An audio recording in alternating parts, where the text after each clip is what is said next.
Hello everyone and welcome to Meraki YouTube. In today's video, we shall continue with our discussion on the questions of UGC NET Public Administration December 2019 exam. So let's start. Now in this particular video, we shall be discussing the questions from number 51 to question number 60 of paper 2, that is the subject paper, the paper of public administration. इससे पहले कि 50 questions हमने discuss कर लिए हैं और उस पर टेस्ट भी हमने जो है वो कर लिया है. तो आइए स्टार्ट करते हैं आज के क्वेश्चंस के साथ. So now question number 51. Peter Drucker placed high importance on which of the following. Peter Drucker जो है उन्होंने इनमें से किस किस चीज़ पर बहुत ज़्यादा इम्पोर्टेंस दी, उसको बहुत ज़्यादा मान्यता दी. ऑप्शंस क्या हैं? A, a process called smart. B, management by objectives MBO. C, knowledge worker. And d, decentralization. तो अ प्रोसेस कॉल्ड स्मार्ट, क्या यह आंसर है? जी हाँ है. स्मार्ट क्या होता है हमारा? ये गोल्स के लिए आता है, ऑब्जेक्टिव्स के लिए आता है. जब हम बात करते हैं objectives which are specific, M stands for measurable, उनको हम मेजर कर सकें या फिर कोई तरीका हो कि हम उनको नाप सकें. Achievable, relevant and time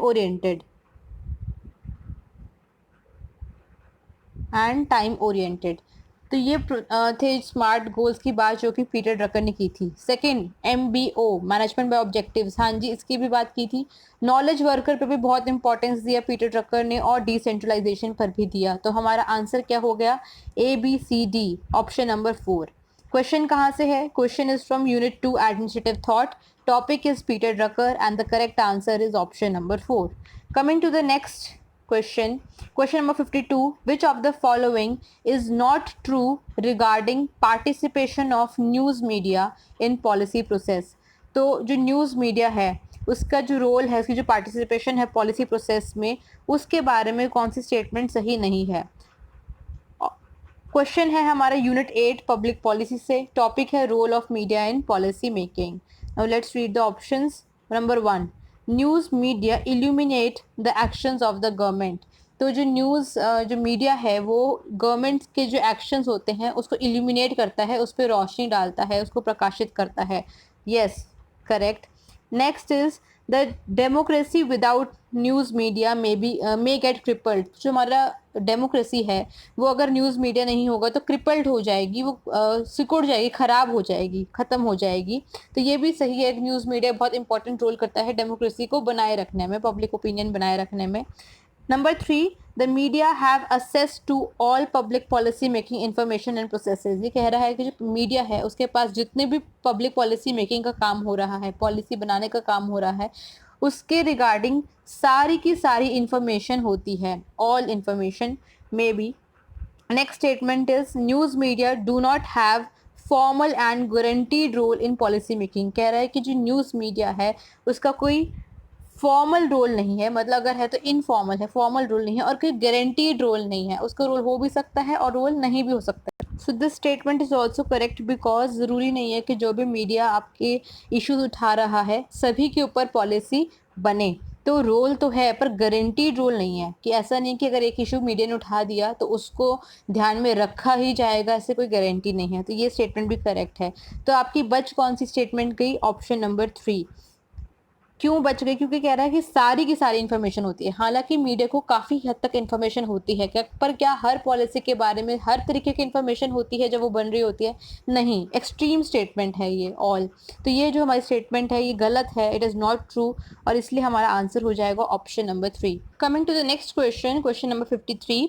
Which of the following is not the vision of draft national education policy 2019? तो जो ऑप्शंस हैं उनमें से कौन सा एक विजन नहीं है ड्राफ्ट नेशनल एजुकेशन पॉलिसी का? तो काफ़ी ज़्यादा न्यूज़ में थी 2019 के अंदर, क्योंकि इसको पब्लिक डोमेन में डाला गया.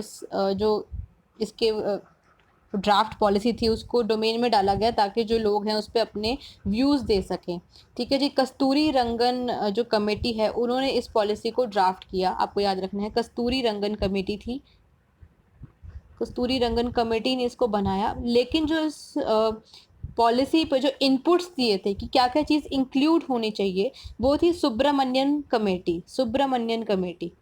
तो इनपुट्स दिए सुब्रमण्यन कमेटी ने, और उसको फिर फाइनली जो ड्राफ्ट किया वो था कस्तूरी रंगन कमेटी ने। सुब्रमण्यन जो है वो हमारे स्पेस साइंटिस्ट हैं एक, इससे पहले वो इसरो के चेयरमैन भी रह चुके हैं, काफ़ी अच्छी यूनिवर्सिटीज़ के चांसलर भी रह चुके हैं।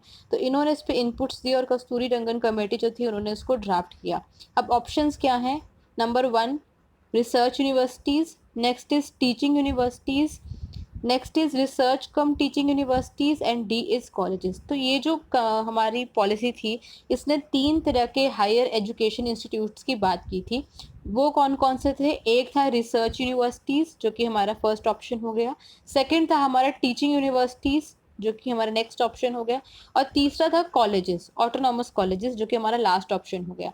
तो हमारा ऑप्शन बच कौन सा गया? ऑप्शन नंबर सी जो है, third option, which is research cum teaching universities. अब अगर आपको ये क्वेश्चन नहीं भी आता था और if you were not aware, आप इस क्वेश्चन को एक इंटेलिजेंट गेस से सॉल्व कर सकते थे। कैसे? देखिए ऑप्शंस क्या है? Research universities, teaching universities, research cum teaching universities. अब जो ऑप्शन नंबर 3 है उस पर ये जो टर्म्स है ये रिपीट हो रही हैं, ठीक है। तो अगर अब ये विजन होता रिसर्च कम टीचिंग यूनिवर्सिटीज़, तो अलग से हमें रिसर्च यूनिवर्सिटीज़ और टीचिंग यूनिवर्सिटीज़ की बात करने की ज़रूरत नहीं थी, ठीक है। अब ये क्वेश्चन डिफ़िकल्ट हो सकता था अगर आपके पास ऑप्शंस में होता ABCBCD मल्टीपल स्टेटमेंट्स के ऊपर, क्योंकि एक ही स्टेटमेंट है। तो अगर ये ऑप्शन सही, मतलब अगर ये विजन होता research come and teaching universities, तो इनको अलग से टीचिंग यूनिवर्सिटीज़ की बात ना करते, वो अलग से रिसर्च यूनिवर्सिटीज़ की बात ना करते। तो ये ऑप्शन जो है वो कॉन्ट्राडिक्ट कर रहा है हमारे इसको और इसको, फर्स्ट और सेकंड ऑप्शन को, ठीक है। तो आपका जो सही आंसर हो गया वो क्या है? Research cum teaching university. ये एक विजन नहीं था। इम्पॉर्टेंट है ये जो हमारी पॉलिसी है। अब 2020 में इस पे फाइनल पॉलिसी बननी थी, और इसने जो था वो बात किया था एक 5+3+3+, मैं बता देती हूँ आपको, 5+3+3+4 टाइप ऑफ एजुकेशन सिस्टम की, जिसके अंदर कहता है कि जो पहले 5 साल हैं वो कौन से होंगे? प्री प्राइमरी से सेकेंड ग्रेड तक होंगे, प्री प्राइमरी से लेकर सेकेंड ग्रेड तक। उसके बाद जो नेक्स्ट 3 साल हैं वो होंगे क्लास 3 टू क्लास 5, उसके बाद होंगे क्लास 6 टू क्लास 8, और जो लास्ट है 9 टू 12, ये होगा क्लास 9 टू 12। तो इन 4 तरीके से इन्होंने जो एजुकेशन सिस्टम है एकेडमिक्स है उसको डिवाइड करने की बात की थी। तो ये एक इम्पॉर्टेंट क्वेश्चन है, और ये ऊपर से ये बात करता है universalization of pre primary education, मतलब प्राइमरी से भी जो पहले वाली एजुकेशन है, प्री प्राइमरी एजुकेशन को यूनिवर्सलाइज करने की बात करता है बाय द ईयर 2025। तो इस साल भी इसमें से क्वेश्चन आ सकता है, ड्राफ्ट नेशनल एजुकेशन पॉलिसी। अब आप इसको सर्च करेंगे नेशनल एजुकेशन पॉलिसी 2020 के नाम से। तो इम्पॉर्टेंट क्वेश्चन है ये। क्वेश्चन आया कहाँ से है? ये क्वेश्चन आया है यूनिट पब्लिक पॉलिसी का जो यूनिट है, यूनिट नंबर 8। क्योंकि ये बहुत ज़्यादा न्यूज़ में था तो हम इसको एक डायनामिक टॉपिक मान सकते हैं। And answer is option number 3। Next question is which one of the following was part C state at the time of adoption of constitution. तो जब कॉन्स्टिट्यूशन एडॉप्ट किया गया था तो उस टाइम पे कुछ स्टेट्स की डिवीजन हुई थी। तो इन ऑप्शंस में से कौन सा ऑप्शन पार्ट सी जो था, सी स्टेट जो कैटेगराइजेशन में थी उसके अंदर इंक्लूडेड था? टॉपिक कहाँ से है? Topic is from unit number 3 Indian administration. इसको स्पेसिफिकली कहीं मेंशन नहीं कर रखा, लेकिन जब हम फेडरलिज्म पढ़ेंगे, ठीक है, तो फेडरलिज्म जब हम पढ़ते हैं तो उसके ये एक बेस कॉन्सेप्ट के अंदर आता है कि डिवीजन ऑफ स्टेट्स कैसे कैसे हुई। तो इसलिए हम इसको यूनिट 3 में से मान सकते हैं क्वेश्चन को। ऑप्शंस क्या हैं? Andaman and Nicobar island, second is Delhi, third is united province of Agra and Oudh जिसको हम अवध कहते हैं, एंड फोर्थ इज अवध। तो अगर आप ध्यान से क्वेश्चन पढ़ेंगे तो ऑप्शन नंबर 3 और ऑप्शन 4 में दोनों में अवध आ रहा है। तो ये तो ठीक हो नहीं सकते हैं, मतलब आपस में एक दूसरे को कैंसिल कर रहे हैं। प्लस अगर आपने टॉपिक पढ़ रखा है कि कैसे कैसे स्टेट्स की डिवीजन हुई थी, तो उसके अंदर 1947 के बाद जो आगरा एंड अवध हैं दे वर अ part of UP, Uttar Pradesh का ये जो पार्ट थे, तो ये अलग से स्टेट्स नहीं थे, ये एक बड़े स्टेट के हिस्से थे। तो आपका ऑप्शन नंबर 3 और ऑप्शन नंबर 4 तो कैंसिल हो गया।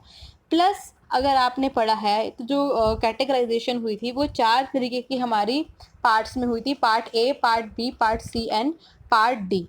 तो उसके अंदर मैं लिख a, b, c and d type of states हुई थी। तो जो पहली थी उसमें 9 स्टेट थी हमारी, बी के अंदर हमारी 8 स्टेट्स थी, सी के अंदर हमारी 10 स्टेट्स थी और डी के अंदर सिर्फ एक ही स्टेट थी which was Andaman and Nicobar island. तो अगर आपने थोड़ा सा भी पढ़ा है, क्योंकि ये एक ही स्टेट है तो इसको हमें याद करना ईजी है, तो ये पार्ट डी स्टेट थी, तो आपका ऑप्शन क्या बच गया? Option number 2 Delhi. अब ये जो स्टेट्स थी इनके बारे में मैं आपको कुछ बता देती हूँ। जो पार्ट ए स्टेट थी वो स्टेट थी जो पहले ब्रिटिश गवर्नमेंट के अंडर आती थी और जिनको रूल करते थे एक इलेक्टेड गवर्नर जनरल। ठीक है, तो इनको रूल करते थे इलेक्टेड गवर्नर जनरल। ठीक है, जो बी थे वो कौन सी स्टेट्स थी? जो कि पहले प्रिंसली स्टेट्स थी। तो जो पार्ट बी स्टेट्स है दोज वर प्रिंसली स्टेट्स। जो पार्ट 3 थी हमारी स्टेट्स, जो 10 थी, वो कौन सी थी? जिनको रूल कर रहा है एक चीफ कमिश्नर।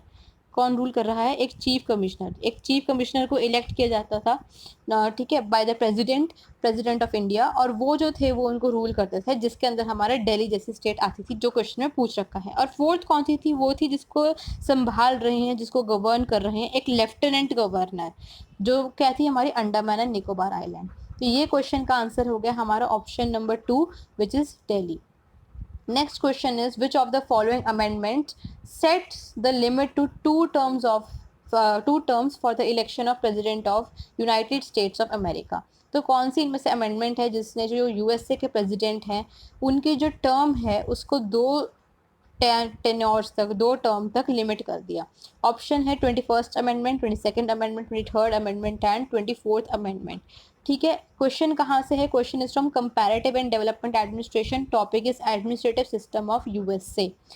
तो इसका आंसर है, फैक्चुअल क्वेश्चन है, option number 2 22nd amendment. 22nd amendment. यहाँ पे नोट करने की बात क्या है कि जो 22nd जो हमारी अमेंडमेंट है उसमें लिखा गया था कि जो भी प्रेसिडेंट होगा उसका टर्म जो वो सर्व कर रहा है वो 10 ईयर्स से ज़्यादा नहीं हो सकता। तो उन्होंने जो लैंग्वेज यूज़ की है वो क्या है? 10 ईयर्स से ज़्यादा। पर वहाँ पर जो एक टर्म है दैट इज़ ऑफ 4 ईयर्स। ठीक है, तो 2 टर्म क्या हो गई हमारी? 8 साल की।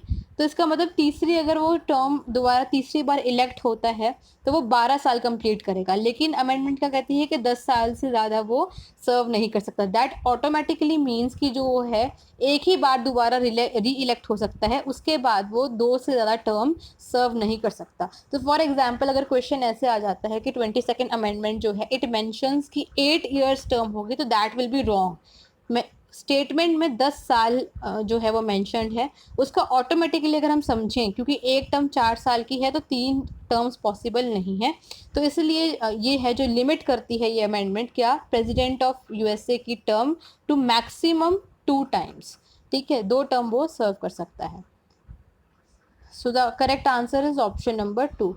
Next question is question number 56. Which one of the following kind of experience is not considered while appointing chief vigilance commissioner और vigilance commissioner? तो 2019 के अंदर काफ़ी ज़्यादा ये जो टॉपिक्स थे इशू में जो करंट में था, ये जो हमारा सीबीसी और सीबीआई का टॉपिक्स हैं कुछ वजह से, तो ये हमारे इंपॉर्टेंट बन जाते हैं और आपके सिलेबस के अंदर भी हैं। क्वेश्चन कहाँ से आया है? Unit 3 Indian administration, topic is central vigilance commission and regulatory authorities. तो आपने बताना है कि जब हम एक चीफ विजिलेंस कमिश्नर या विजिलेंस कमिश्नर की अपॉइंटमेंट करते हैं तो कौन कौन सी चीज़ इसमें से नहीं कंसीडर की जाती है। तो सीवीसी में से डायरेक्ट क्वेश्चन है ये वाला, और ऑप्शंस क्या हैं? Number 1 matters relating to vigilance, 2 policy making and administration, number 3 judicial matters and number 4 is finance including insurance and banking. तो इसके अंदर हमारा ऑप्शन 1 सही है, मैटर्स रिलेटिंग टू विजिलेंस देखे जाते हैं, जस्ट अ मिनट, देखे जाते हैं। उसके बाद ऑप्शन 2 है वो भी हमारा सही है, पॉलिसी मेकिंग एंड एडमिनिस्ट्रेशन देखी जाती है। जुडिशियल मैटर्स हमारे यहाँ पर नहीं देखे जाते हैं, and finance including insurance and banking हमारा देखा जाता है। तो आपका जो इसमें आंसर आएगा that will be option number 3, judicial matters जो हैं वो नहीं देखे जाते हैं। तो फैक्चुअल क्वेश्चन है, जब आप इसकी एलिजिबिलिटी कंडीशंस पढ़ेंगे तो आप इसमें देख सकते हैं जुडिशियल मैटर्स और नॉट कंसीडर्ड। अब एडिशनल फैक्ट्स इससे रिलेटेड हम थोड़े से कर लेते हैं। आपको मुझे बताना है कि किस कमेटी की रिकमेंडेशन पर जो है सीवीसी जो है सेंट्रल विजिलेंस कमीशन आया। You have to comment in the comment box below. 1964 के अंदर जो है सेंट्रल विजिलेंस कमीशन हमारा बना था। मल्टी मेंबर बॉडी होती है जिसमें एक होता है हमारे chief vigilance commissioner plus not more than 2 vigilance commissioners. मतलब एक तो हमारे चीफ जो चेयरमैन हो जाएंगे, चीफ विजिलेंस कमिश्नर वो हो जाएंगे, प्लस 2 से ज़्यादा और हमारे कमिश्नर्स नहीं होने चाहिए। तो मतलब मैक्सिमम 3 मेंबर की ये बॉडी होती है। अपॉइंट कौन करते हैं? प्रेसिडेंट अपॉइंट करते हैं। किसकी रिकमेंडेशन पे करते हैं? तो एक कमेटी होती है जिसकी रिकमेंडेशंस के ऊपर जो है प्रेसिडेंट अपॉइंट करते हैं। उस कमेटी में कौन कौन होते हैं? Prime minister of India, second is हमारे जो union minister of home affairs, तो मैं यहाँ पे होम मिनिस्टर लिख रही हूँ, एंड थर्ड इज हमारे लीडर ऑफ अपोजिशन किसके अंदर? जो हमारा हाउस ऑफ पीपल है, दैट इज लोकसभा। ठीक है, लोकसभा के अंदर जो लीडर ऑफ अपोजिशन है। फॉर एग्जाम्पल अगर लीडर ऑफ अपोजिशन नहीं है तो जो भी सिंगल लार्जेस्ट पार्टी होगी वहां पर उसके जो हमारे हेड होंगे उनकी राय यहाँ पे ली जाएगी। तो ये हमारी रिकमेंडेशन देते हैं। इनकी रिकमेंडेशंस पे जो प्रेसिडेंट हैं वो हमारे अपॉइंट करते हैं सीवीसी को। ठीक है जी। इनकी टर्म कितनी होती है? 4 years और 65 years of age, which ever is. ठीक है, तो याद रखना है 4 साल है, 5 साल नहीं है, 4 साल है। और अभी हमारे फेब्रवरी में जो है नए एक चीफ विजिलेंस कमिश्नर जो है अपॉइंट हुए हैं जिनका नाम है श्री संजय कोठारी। तो ये आपका एक और क्वेश्चन बन गया। और फर्स्ट जो हमारे चीफ विजिलेंस कमिश्नर थे वो कौन थे? श्री नित्तूर श्रीनिवास राव। तो ये कुछ फैक्ट्स थे सीवीसी से रिलेटेड। इस बार भी क्वेश्चन आ सकता है क्योंकि एक न्यू अपॉइंटमेंट हुई है, तो आपको ये पता होना चाहिए। Next question is which of the following statements about the merits of hypothesis in a research study are correct? तो जो रिसर्च स्टडी के अंदर हम hypothesis पढ़ते हैं उनसे रिलेटेड कौन सी स्टेटमेंट्स सही हैं? क्वेश्चन कहाँ से आया है? Unit 10 research methodology, topic is hypothesis. Statement को देखते हैं। It makes the research focused. तो अगर हमारे पास एक हाइपोथेसिस है तो उससे हमारी रिसर्च फोकस हो जाएगी। वेरी राइट, क्योंकि हमें एक डायरेक्शन मिल जाती है कि कहाँ हमने रिसर्च, किस डायरेक्शन में हमने रिसर्च करनी है। Second is the result can be stated as facts with clear meaning. अब क्योंकि हमें एक डायरेक्शन मिल गई है, हमने हाइपोथेसिस बना ली है, तो हमें पता है कि हमने जो रिजल्ट है, जो हमारी रिसर्च है, उसको कैसे स्टेट करना है, किस फॉर्म में स्टेट करना है। तो एक क्लियर मीनिंग हम दे सकते हैं अपनी रिसर्च को। ये भी बिल्कुल सही स्टेटमेंट है। C is it is the necessary link between theory and investigation. Very right, क्योंकि जो हमारी थियोरी है उसके बेसिस पे ही हम एक हाइपोथेसिस बनाएंगे, और जब हाइपोथेसिस बना लेंगे वो हमें एक डायरेक्शन देगी कि कैसे हमने इन्वेस्टिगेट करना है। तो ये एक ब्रिज है, एक लिंक है बिटवीन थियोरी एंड इन्वेस्टिगेशन।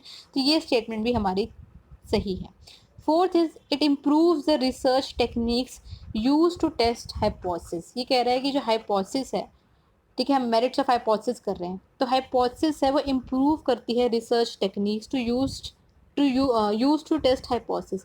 तो बड़ी अजीब स्टेटमेंट है। मतलब क्या कह रहा है कि हाइपोथेसिस खुद को टेस्ट करने की टेक्निक इम्प्रूव कर रही है? ये कैसे हो सकता है? मतलब अपने आप को ही आप टेस्ट करने की टेक्निक को इम्प्रूव कर रहे हो, तो कोई सेंस नहीं बन रही है। तो ये हमारा ऑप्शन सही नहीं है। करेक्ट आंसर हो जाएगा ए, बी एंड सी। और अगर आप श्योरली बता पाते हैं ए, बी और सी ठीक हैं, तो जितने भी ऑप्शन थे उसमें 3 ही स्टेटमेंट्स थी। ये अगर आप श्योर नहीं भी होते हैं तो आप इसको सॉल्व कर सकते हैं। ठीक है, तो आज का आंसर हो गया option number 1। Now the next question is which one of the following is not a theme of new public administration? निम्नलिखित जो ऑप्शंस हैं उनमें से NPA या न्यू पब्लिक एडमिनिस्ट्रेशन की कौन सी थीम नहीं है? तो इसके अंदर ये जो क्वेश्चन है कहाँ से है? Question is from unit 2 administrative thought, और टॉपिक है मीनोब्रूक पर्सपेक्टिव। जो पुराना सिलेबस था उसके अंदर NPA अलग से मेंशन था यूनिट 1 के अंदर, पर जो रिवाइज सिलेबस है उसके अंदर ये अलग से मेंशन नहीं है। यूनिट 2 के अंदर हमारा मीनोब्रूक पर्सपेक्टिव है, उसके अंदर ये अपने आप ही हमारा जो है इंक्लूड हो जाएगा। तो डायरेक्ट क्वेश्चन है, ऑप्शन है values, social equity, change and market orientation. तो वैल्यूज भी है हमारा सही है, सोशल इक्विटी भी सही है, चेंज भी सही है, मार्केट ओरिएंटेशन यहाँ पे नहीं होता है। तो answer is option 4, market orientation. ठीक है जी। Next is question number 59, which one of the following is not a part of the performance budget model in India? तो इनमें से कौन सी जो स्टेटमेंट है वो परफॉर्मेंस बजट मॉडल, अगर हम इंडिया की बात करें तो उसका पार्ट नहीं है, उसको कंपोनेंट नहीं है। क्वेश्चन कहाँ से है? Unit number 6, economic and financial administration, topic is performance budget. Statements को पढ़ते हैं। Statement number 1, comprehensive purpose intended programmes and project. तो कह रहा है कि जो हमारा प्रोग्राम्स हैं उनको हम पर्पस के बेस पे सिलेक्ट करते हैं। परफॉर्मेंस बजट जो है वो हमारा बजट ही वो होता है जिसके अंदर हम परफॉर्मेंस देख रहे हैं। और परफॉर्मेंस कैसे देखते हैं? जब हम स्पेसिफिक ऑब्जेक्टिव सेट करते हैं, अगर वो ऑब्जेक्टिव्स पूरे हो रहे हैं और वो कैसे पूरे होंगे, या फिर जो फ्यूचर ऑब्जेक्टिव्स हैं उसके बेसिस पे हम बजट बनाते हैं।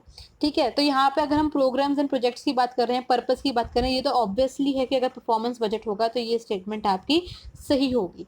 Second is linkages between 5 year plans. अब क्योंकि परफॉर्मेंस की बात हो रही है तो पिछली परफॉर्मेंस भी देखनी है, आगे हम क्या अचीव कर रहे हैं वो भी देखना है। और इंडिया में प्लानिंग अगर हम पहले की बात करें तो 5 ईयर प्लान्स के थ्रू हो रही थी, तो उनको लिंक करना ज़रूरी है, ऑब्वियसली ज़रूरी है परफॉर्मेंस मेजर करने के लिए। Third is analytical financial plans. तो फाइनेंशियल प्लान्स को एनालाइज करना, तो अगर बजट की बात आ रही है तो ऑटोमेटिकली फाइनेंस तो आपका आ ही गया। और क्योंकि फिर से परफॉर्मेंस की बात है तो हम फाइनेंशियल के प्लान है उनको एनालाइज करेंगे कि हमने पहले ये प्लान बनाया था, कितना ही सक्सेसफुल रहा है, कितना नहीं रहा। तो ये स्टेटमेंट भी आ गई, सही है हमारी। Fourth is organisational alignment by programme. कह रहा है ऑर्गेनाइजेशन को अलाइन करना, ठीक है, उनको अलाइनमेंट करना प्रोग्राम वाइज। तो ऐसा हम कहीं कुछ नहीं पढ़ते हैं परफॉर्मेंस बजट के अंदर, स्पेशली अगर हम इंडिया की बात करें तो हम कोई अलग अलग ऑर्गेनाइजेशंस को अलाइन नहीं कर रहे हैं परफॉर्मेंस बजटिंग के अंदर। तो ये ऑप्शन हमारा गलत है, तो आपका आंसर क्या हो गया? Option number 4, right. Now coming to the last question for today. Now before we discuss this question, make sure you like this video and share this video with your friends. और अगर कोई doubt है तो आप अपना doubt comment section में पूछेंगे, और अगर कोई फीडबैक है तो वो भी आप मेरे साथ शेयर करेंगे फीडबैक सेक्शन में।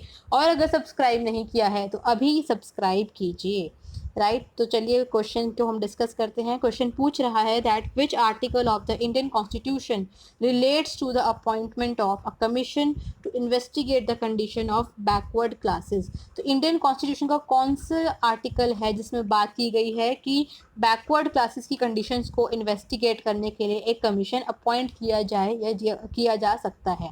ऑप्शंस हैं article 335, article 336, article 339 and article 340। तो एक तरह से हमारा मेमोरी बेस्ड क्वेश्चन है। ये आया कहाँ से है? Unit 7, social welfare administration, and topic is minorities commissions.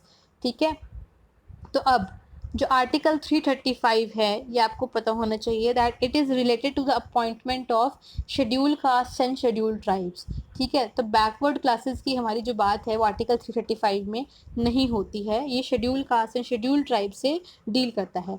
जो हमारा आर्टिकल 336 है it deals with Anglo Indians. ठीक है, एंग्लो इंडियन से डील कर रहा है, ये भी हमारा बैकवर्ड क्लासेस से जो है वो डील नहीं करता है। उसके बाद जो हमारा आर्टिकल 339 है ये है कंट्रोल ऑफ यूनियन, जो यूनियन हमारी गवर्नमेंट है over administration of scheduled areas. ठीक है, तो अगर किसी स्टेट के अंदर जो scheduled areas and scheduled tribes हैं उसकी एडमिनिस्ट्रेशन कुछ यूनियन करे तो ये आर्टिकल हमारा है जो डील करता है इसके साथ, article 339। And the last is article 340। 340 है जो कहता है कि अगर बैकवर्ड क्लासेस हैं उनकी कंडीशन को इन्वेस्टिगेट करने के लिए कमीशन अपॉइंट किया जा सकता है। So the correct answer is option number 4, that is article 340। तो ये हो गए आज के 10 क्वेश्चन। मुझे बताइएगा कि आपको इनमें से कितने क्वेश्चन आते थे, और याद से अभी वीडियो लाइक कीजिए और सब्सक्राइब भी कीजिए अगर आपने नहीं किया है तो।